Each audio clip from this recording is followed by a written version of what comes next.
Bonjour à vous.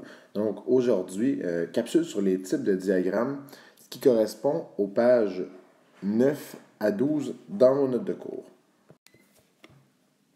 Donc on va commencer par voir les informations que doit contenir un diagramme. Donc peu importe son titre, le diagramme doit contenir toutes les informations suivantes. Donc premièrement, un titre souligné. Et on utilise le même que le tableau de distribution sur lequel on se base pour faire notre diagramme. Ensuite, les effectifs sont placés sur l'axe vertical, donc ce qui correspond à l'axe des ordonnées.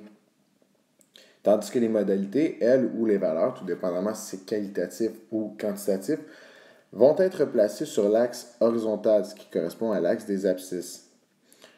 On doit maintenant identifier les axes. Habituellement, quand on se base sur un plan cartésien, l'identification des axes, c'est X et Y. Mais là, puisqu'on va avoir des situations particulières, nos axes vont plus être X ou Y, on va les nommer en fonction de la situation.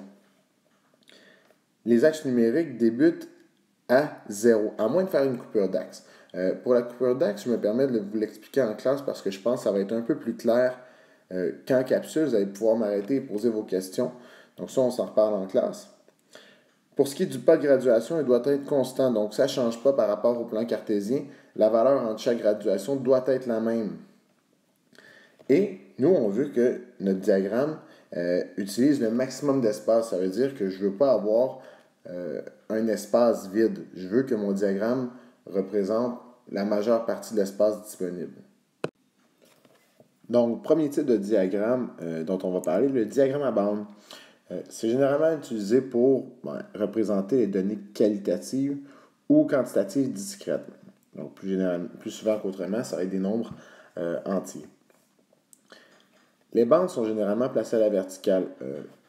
Donc, quand on parle d'un diagramme qui va être placé à l'horizontale, ça va plus être un diagramme à bâton. Mais nous, ce qu'on va traiter cette année, ça va être vraiment un diagramme à bande, puis on va l'utiliser de façon verticale. Comme on peut remarquer, il contient toutes les informations dont j'ai parlé à la diapo précédente. Donc, premièrement, je dois avoir un titre qui est significatif ici, donc un titre souligné. Là, on n'a pas vu le tableau de distribution, mais il s'agit du même que j'ai utilisé pour le tableau de distribution. Deuxième chose, donc, mes effectifs se trouvent à la verticale, donc c'est représenté par l'axe des Y, tandis que les modalités ou les valeurs sont représentées par l'axe des X.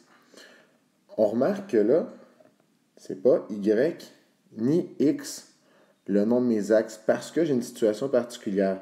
Donc, mon axe des Y va représenter dans ce cas-ci le nombre de foyers, donc le nombre de maisons, tandis que mon axe des X va représenter mon nombre de voitures.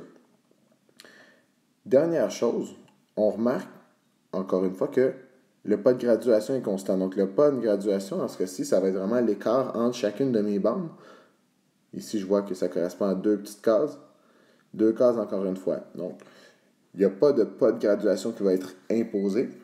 Un peu comme dans le plan cartésien, s'il n'y a pas de graduation, tu choisis ta graduation. Par contre, ton pas de graduation doit être constant. Là, en ayant un diagramme à bande, ça nous permet vraiment d'illustrer la situation.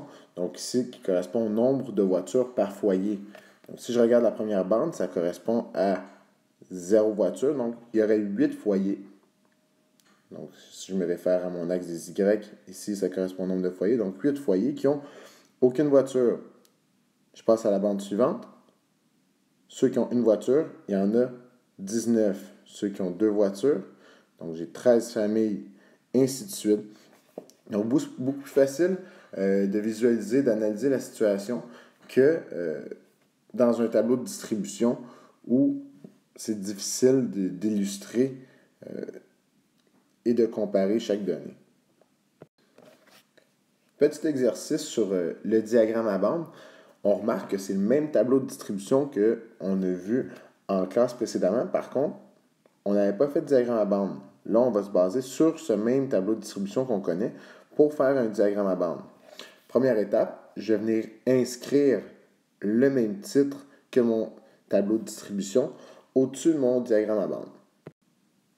Donc, une fois que j'ai inscrit le titre de mon diagramme à bande, je vais pouvoir venir tracer mes deux axes. Donc, on se rappelle, les axes, c'est des droites qui se prolongent et au bout, on y retrouve une flèche. Une fois que nos deux axes sont tracés, on va maintenant venir les identifier.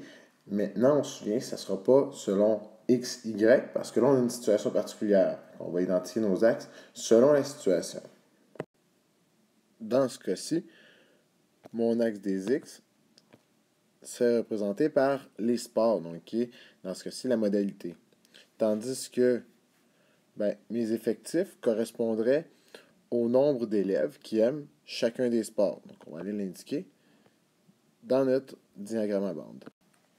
Une fois qu'on a identifié nos axes, il nous reste à ajouter la graduation. Donc, je vais commencer par la graduation pour le nombre d'élèves. Je sais que dans mon tableau de distribution, ma plus petite donnée, c'est 5, tandis que ma plus grande est 20. Donc, je sais que je dois avoir une graduation qui va au moins jusqu'à 20. Dans ce cas-ci, en Y, donc la quantité de cases que j'ai, c'est 20. Donc, je vais tout simplement graduer de 0 à 20. Donc, on a toutes nos valeurs possibles sans avoir à faire des bonds de 2. Donc, des bonds de 1 vont suffire. Une fois qu'on a gradué notre axe des Y, on peut aller maintenant graduer notre axe des X.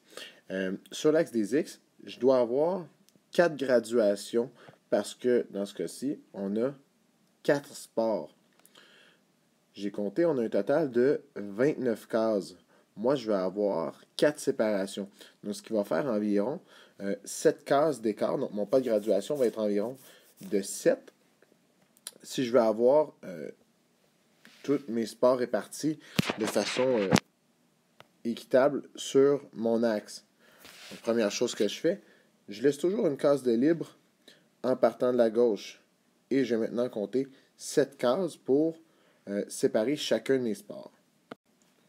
Donc, une fois que nos deux axes sont gradués, il nous reste maintenant à ajouter les bandes. Donc, je vois que volleyball, il se trouve à la deuxième case. Moi, je vais faire des bandes de 2 cases de large pour que mon mot volleyball se retrouve au centre de ma bande. On peut donc voir mon mot volleyball, donc le sport, qui se retrouve au centre de la bande. Et je vois que ma bande, elle va jusqu'à la valeur 5 parce que j'ai 5 élèves que leur sport préféré, c'est volleyball. Et on va faire la même chose pour chacun des sports. On a maintenant complété notre diagramme à bande qui représente les sports préférés de 50 élèves du collège citoyen.